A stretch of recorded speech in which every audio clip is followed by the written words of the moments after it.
What's up, guys? I'm back with another build video. This time I'm tackling a crappy camper that I picked up for 250 bucks. It's a Yellowstone Gulfstream, somewhere between the late 60s and early 80s. And I say that because I honestly haven't found the VIN number yet, and which really doesn't matter. I was more interested. The outside shell was good, as in good I mean didn't have any dents or any holes or anything really wrong with the outside shell. The frame underneath was good. The axles were good. Of course, it's going to need new tires if you ever plan on moving it. But so the main components were here. Anything else left on the inside, you know, it can totally be replaced.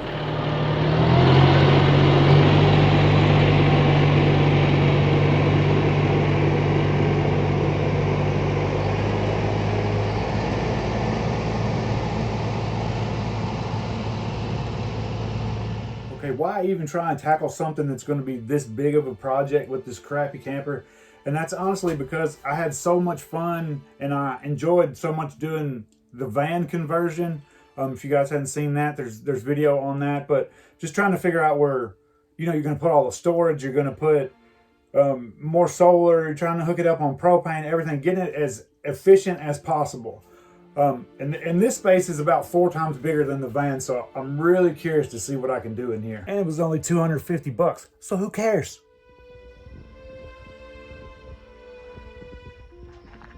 Okay, here we go with the first look inside this camper. And it, as was expected, is pretty rough. We already started doing demo on this thing.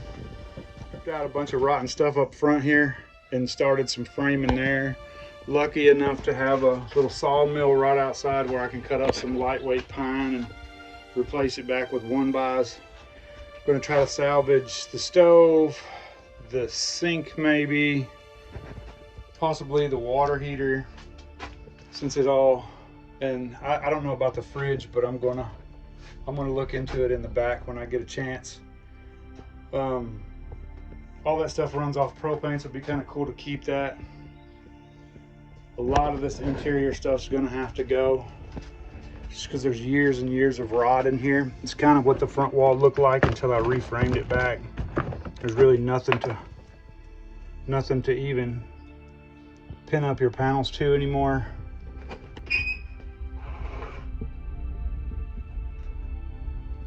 Oh, rats.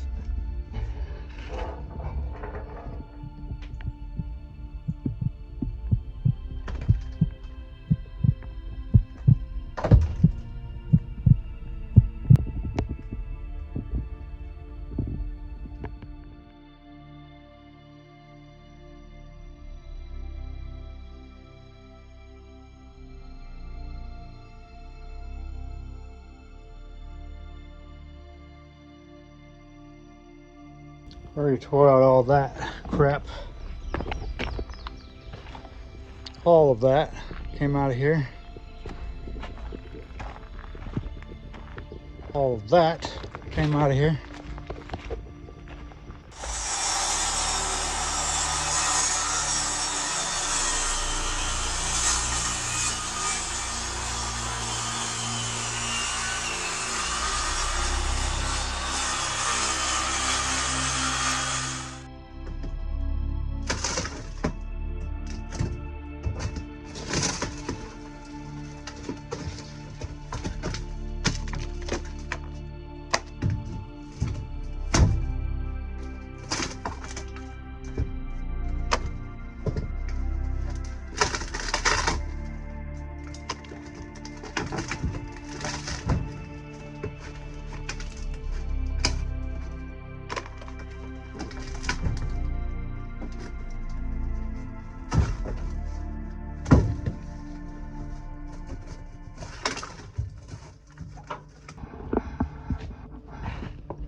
Okay, last little update before I close out this video. Working on some more framing here. I finally got it pulled back far enough that I can kind of see how they had this floor system structured in here. What they've got is the main two pieces of frame that go down on the outside. One's way over here, another one's of course over there, about the same. There's only about a foot to the end of the camper, and in between here there is essentially nothing. So if I were to put the board straight across, they would sag in the middle. But there is cross beams in here, like every 4 or 5 feet. So what they had a center support by itself running down through the middle of here, in between these boards. They would hit these cross beams, and then they had the outside frame setting on the frame of the trailer, so it did have some structural support. So that's what I'm going to have to do on these. Also, I'll come back and cut the center of these out where I can have one long piece. I'll go back with the 2x6 and make sure it's setting on the frame there, and the frame down here, and the frame at the end. And then I'll go back and tie these 1.5 inch. They're essentially 2x. They only had 1.5 by 1.5 in here. Once I go back and tie all that in, it should make for a pretty rigid floor.